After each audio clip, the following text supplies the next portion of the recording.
As the debate about North Korea's military capabilities oscillates between Hollywood fantasy and hard-nosed strategic reality, it is timely to take stock of the actual capabilities of the world's weirdest and most unstable dictatorship. The tearing up of the Korean War Armistice Agreement is seen as the first test of the latest dynastic dictator and world's most handsome man, Kim Jong-un. It coincides with a much more aggressive stance from a federal South Korean government.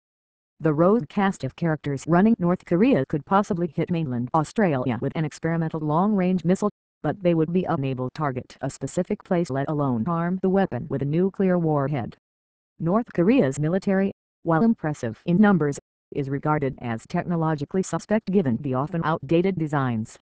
But University of NSW Professor of International Security Alan Dupont said the situation on the peninsula was more dangerous now than it had been for years.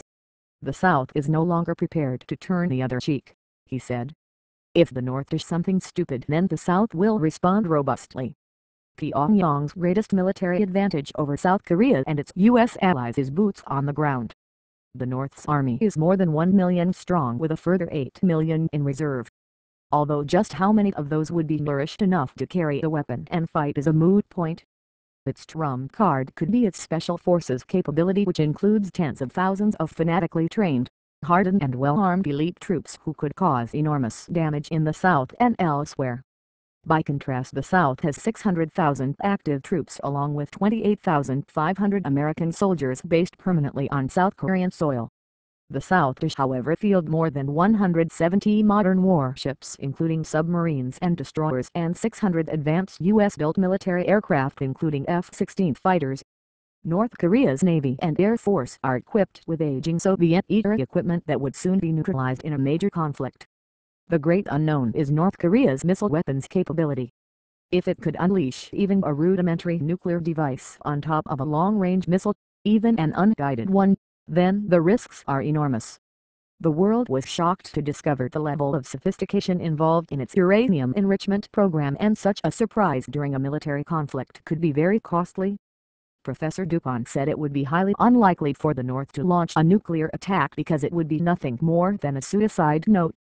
However, if it could unleash its army in a preemptive strike against the South, it might send shivers through the 9.6 million residents of Seoul just south of the line of demarcation and some major concerns among the South's 50 million population, but its troops would be slaughtered by South Korea's self-defense systems including 2,400 battle tanks, 460 armored vehicles, self-propelled artillery and a modern air force that would dominate the skies. The more likely outcome, as the North's leaders threaten Armageddon against the United States, is a continuation of the harassment that the regime has been practicing for the last half a century. They might let off an underground nuclear bomb, fire the odd artillery shell across the border, or the occasional Type-Epider missile over Japan, or possibly even lay some sea mines around the coast, but the reality is that the cash-strapped and often starving North is incapable of mounting a credible threat against the South. With China now joining the United Nations sanctions push, the regime is more isolated than it has ever been. Strategic expert at Macquarie University, Clive Williams, said the North's saber-rattling was designed to achieve much more peaceful outcomes such as fresh talks or increases in foreign aid. Williams believes that the regime is incapable of developing the nuclear weapon, let alone delivering it against another country. The capability is pretty rudimentary and has more to do with pretense than substance, he said.